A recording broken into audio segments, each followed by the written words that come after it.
Hello, thanks for watching, or if you're listening to episode 82 of VIP Boxing's Bell to Bell podcast. As always, I'd love to ask you to leave us a review on YouTube, or if you're watching on iTunes and Spotify, give us a like, whatever. But more important than anything, if you can subscribe to VIP Boxing's YouTube channel, that would be a great help. Really would, and we'd appreciate it. It's good to be back. I've been off for a couple of weeks. John ran the ship a couple of weeks ago, and then there was COVID last week and all sorts of things we didn't recall. But we're back here for our penultimate week before the summer break.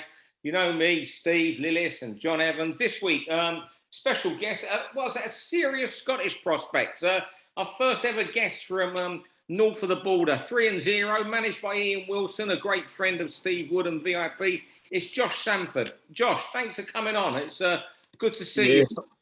Thanks for having us, guys. Thanks very much.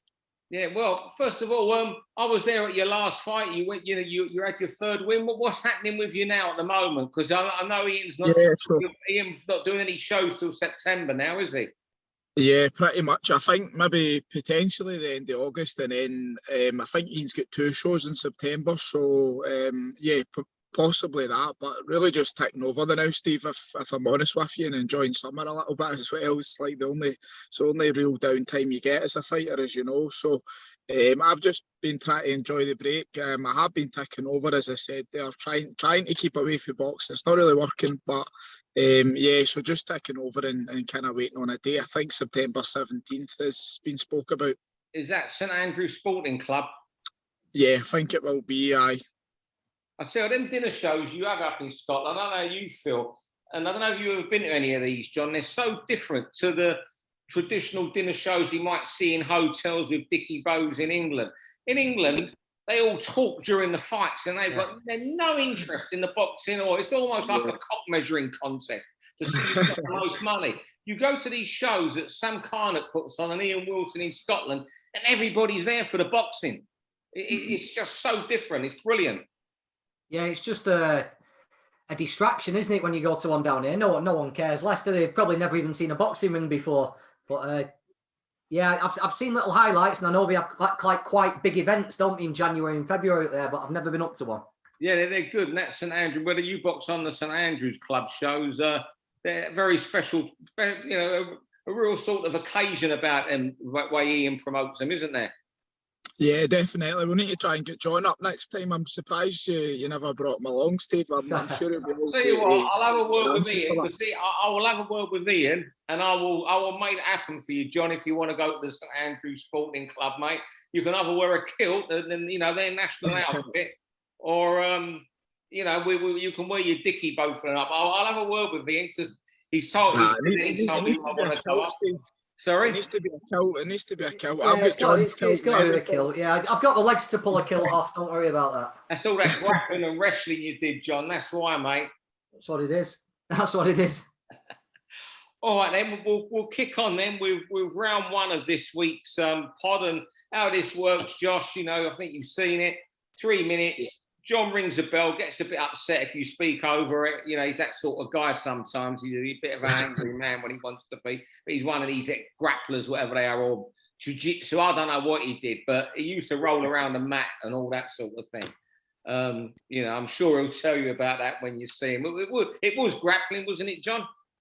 Bit of everything. Oh, right. Okay. well, I'll tell you what, round 1, you start as usual, John, with round 1, and it's Hamzah Sheeraz. Yeah, Hamzah Sheeraz. Now, we speak to a lot of people doing what we do, Steve, don't we? And sometimes you speak to someone and they give off a different sense about themselves, like they're destined for bigger things. And from speaking to Hamzah over the years, he's got that for me. The way he carries himself, the way he talks about himself, it's as if he expects to get to a certain level. I know the last 18 months there's been a lot of momentum building behind him. I think he was killing himself in the wrong weight class, and we never saw the best of him.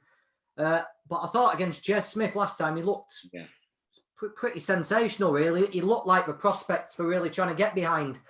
He's got a decent test this weekend. He's fighting a guy who got a draw with Benn, who's fought Crawford and people like that. But we would expect Sheeraz to do a number on him. And then we've got some big fights, haven't we? A friend of the show, Denzel Bentley, British champion. Sheeraz, that's a natural. Nathan Heaney and Sheeraz is another natural.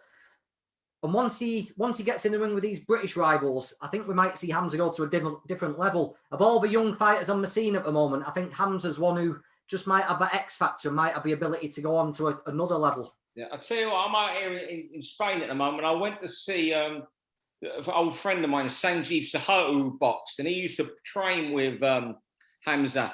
Sanjeev now, he doesn't even talk boxing. He's retired. He don't even talk. I think it hurt him a bit retiring. But the only person he turns into watch, he told me, is Hamzah Sheeraz. So, that's someone who doesn't even watch the sport anymore. Have you seen him, Josh? Yeah, I have seen quite a few of his fights actually. He boxed against Paul Keane, a fellow Scot. I think that was for like some sort of European title. I'm not. I thought it was maybe an international sort of title. And then I watched his fight with Bradley Skeet, quite a controversial fight as well. But I think on top of that, it did show a couple of things that Hamzah maybe has to work on a wee bit. I think he did struggle with the movement a bit. He's just so strong and so ferocious that he almost doesn't even really need to use too much more than that. He's just so good that he gets away with that, if that makes sense. So I'd like to see him like maybe using his boxing brain a wee bit more, which I think he did in his last fight. He was moving, trying to counter punch. I feel like with Skeet, he was just really wanted to walk him down and knew he was stronger, and he get made to pay a couple of times for it as well. So, but no, I've seen that he's training out in America now. So I think that's going to level him up. That's quite a big thing and a big commitment for him to make as well. You know what? I think that Skeet fight was a wake up call for him. Absolutely, yeah. But like the moving up in weight, why he was doing light middle when you stand next to the guy, he's 6 foot. He's a small 6'3", isn't he? Yep, easy, yeah. He's a giant. So I just think he's got something about it, Hamzah. So fingers crossed we see the best of him. Round 2 is over to me. I just want to talk about Jake Paul. I'm interested to hear Josh's opinion of him more than anything, I think, on this round boxer. You know what? I think he's tormenting Tommy Fury. Yeah, absolutely. It's been absolutely brilliant the way he's goaded. And you know what? It's almost like in music, you don't admit you like ABBA, but you love tapping your feet to their tunes. Well, with each video I see him make, I love Jake Paul a little bit more. I just really do. And the one I want to get Josh's opinion on, he's offered Tommy Fury $500,000 to come to fight here. Tommy could get a bit more than that because that's where you start your negotiations at the lowest figure. I think Tommy's mad turning down $500,000 to fight Jake Paul. All great respect to Tommy, he's done well, but if Tommy gets to a title level, it's going to be an English title, 10-round level, where you're boxing for £10,000, if that. I just think he's nuts for turning it down. Imagine if Tommy Fury beat him in this country. He could knock out YouTubers for years to years earning this. I think to be honest with you, Steve, like in my opinion, I'm sure I've seen Frampton saying it as well. I actually think that Jake Paul would maybe beat Tommy Fury. Like I would be rooting for Fury, of course. As a fellow fighter, you want Fury to win, but like I just feel he's been in with better opposition. Like I've seen the guys he's training and sparring with. I know that he's put a really good twist on his persona that I've never really seen before, and he's obviously portraying that he doesn't know how to fight, and he's not been around boxing. He's just a YouTuber, but like the inside boxing heads know that's not the case at all. Like he's been in and around it. If you look at the guys that's training him as well, so it's quite a deceiving image, especially to the public eye, because they feel like Tommy Fury should just go in and wipe the floor with him, which I don't think will be the case. And if you look at like the opposition they've both been in with, it leans towards Jake Paul, like in my honest opinion. Yeah, I know people have criticised him for not fighting boxers, but for one key thing he's been doing, he's been fighting 8 rounds against people who are trying to beat him. Tommy Fury's not done that. He's not fought a guy who's tried to win yet. And I just think that's a big thing in Jake Paul's favour. Also, as well, he's mastered this self-promotion, as you know. Boxers should be looking at this. He's inventive with it. He takes the piss. He riles people up. But he gets the end result, doesn't he? He seems to get what he wants. I think I'm like you. I'm coming round to him a little bit. And poor Tommy Fury, if he doesn't fight him for the next 10, 15 years until he's forgotten. He's going to have to speak about Jake. I know. He almost is in a position where he's just totally cornered. Like, I feel like he actually has to fight him now. I don't feel there's any other way around it. But as Steve alluded to, I think Tommy Fury's maybe like domestic level, like English title level. So Jake Paul's quite a big jump. Brilliant as well. You're bringing plenty to this podcast. I tell you that tonight. You really are, Josh. You're going to lead on the next round, and it's Olympic boxing. The future of it is on your mind. Yeah. So my topic today was just on Olympic boxing. So I'd seen that boxing is potentially going to be coming out the Olympics in 2024, and I thought that was quite a big topic that we could maybe touch on a wee bit today. 2028 it is, 2028. Sorry, so I'm getting a bit ahead of myself there, but 2028. So I thought that was quite a big one to discuss today, and I just kind of wanted to see what you guys thought on it.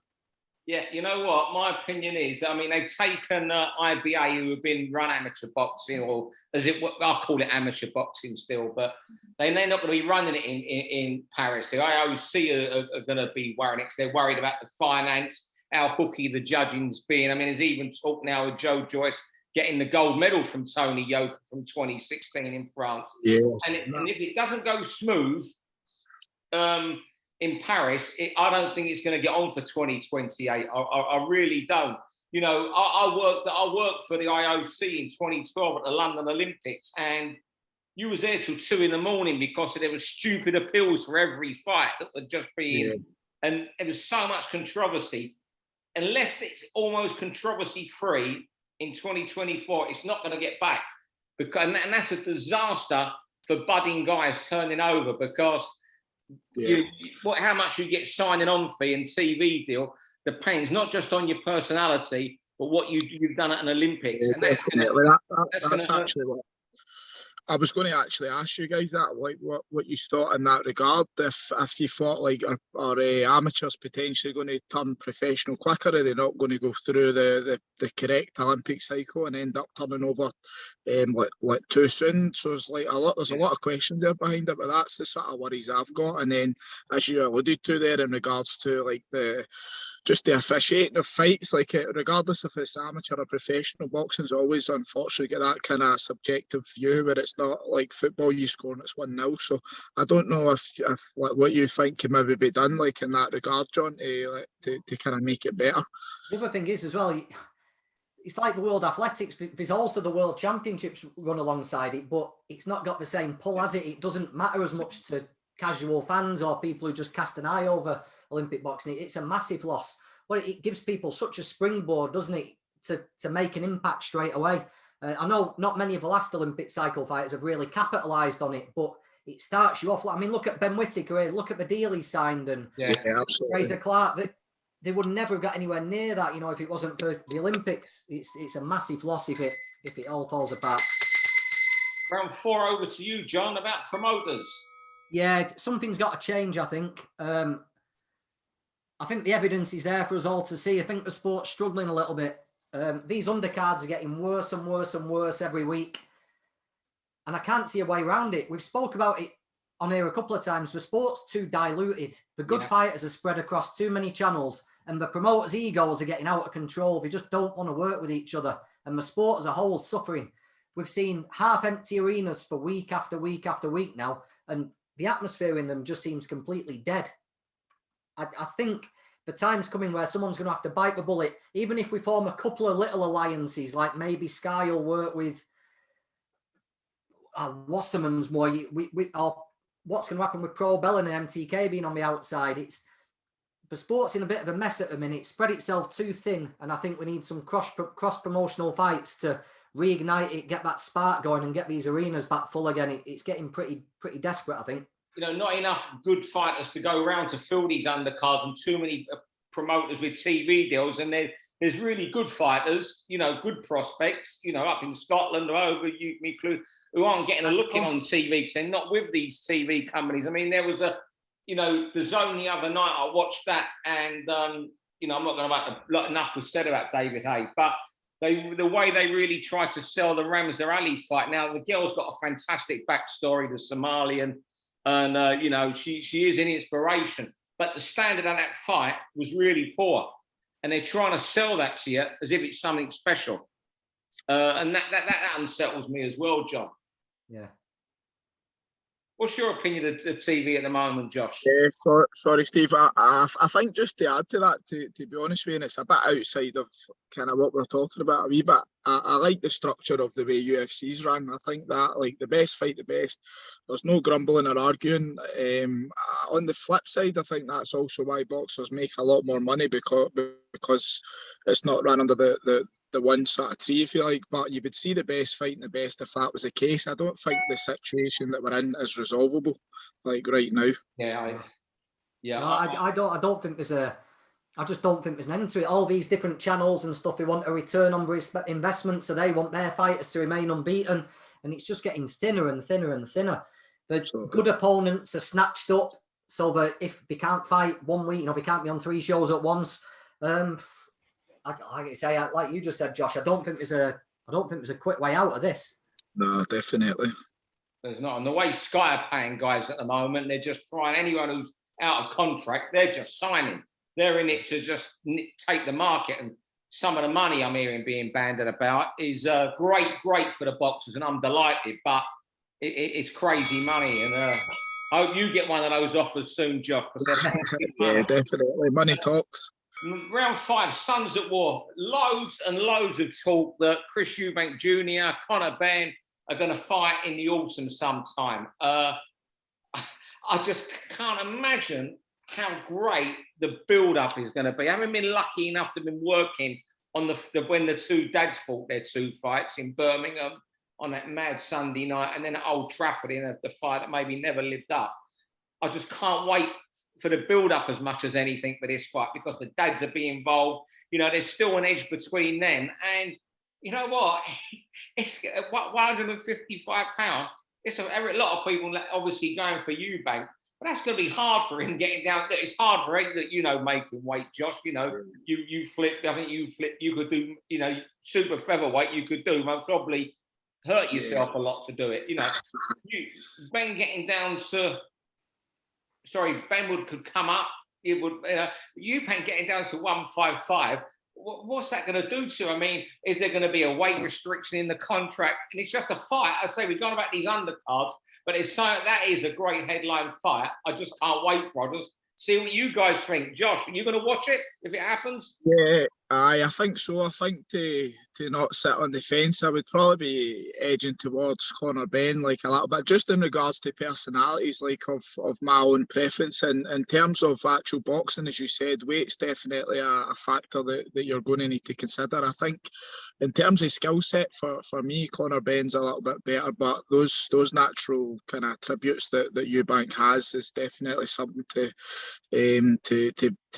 to watch out for, really, to be honest with you. And as you said, the rehydration clause, that's going to be quite a big one if it is there. We've seen I'm not saying Canelo would have beat Mayweather or any of the other fights, or Corrales with Mayweather, but it definitely drains a fighter if he's having to, you know, stick to that rehydration clause as well. So these are a lot of variables to consider. I think there's two ways of looking at it. So I'll put my fans' head on first. Brilliant. Yeah. You know, it's a great event. I don't think it can fail to be a good fight. The build-up will be great from the moment it's announced to whenever on it. And we've never seen Benn with a puncher. He's not fought anyone who can punch, and he's going to get hit. Can he take it? If you look at it from another point of view, I think it's a mental fight to make for Conor Benn. They've spent years matchmaking him to perfection, getting him into a position where he's close to a welterweight world title shot. They're desperate for pay-per-view stars on DAZN, and they're matching him with someone who's not even a world-level middleweight who can knock him out cold. I think it's a mental fight to make from a business point of view, but from a fan's point of view, I'll watch the shit out of it. Final round now. This is flown tonight. Josh, you want to talk about Tyson Fury?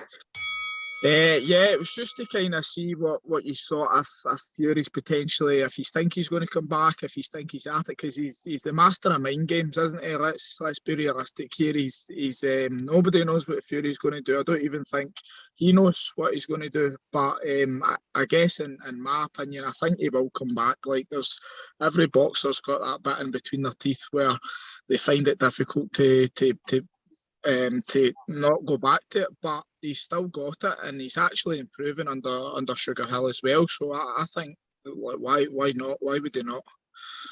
You know what, Fury the fighter, I absolutely love. I think what he's done. I love the way he fights. I mean, what he can do for such a big man is phenomenal. I'm not saying he's an all-time great, but he could have been a handful in any era. I think. I just but the outside of it, I'm getting bored of the brand.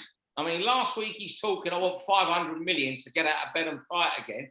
He's doing a thing yesterday where he's saying, I only fight Joshua if they let the fans in for free at Wembley. I mean, what? I'm just getting bored with that sort of stuff. I think he'll come back, but he's not going to be able to fight this year because Joshua and Usyk in August, he then got the World Cup. So there's not a chance of getting if Joshua wins and get away the end of the year. It's not going to happen until next spring. You know what I think he'll end up doing? Having one of these exhibitions for about 5 million against a wrestler or someone. That's what I think he'll end up doing. That'll be his boxing for this year. And I think he won't be able to keep away. There's too much money for an Usyk to fight Joshua. And there's and if Usyk wins the rematch, as many people expect, there's still a load of money. I mean, in an ideal scenario, Joshua would get revenge over Usyk, and you can just write your own check for that fight. Yeah, absolutely. Who have you got for that fight, Steve? What, Joshua and Usyk? Yeah, who you got?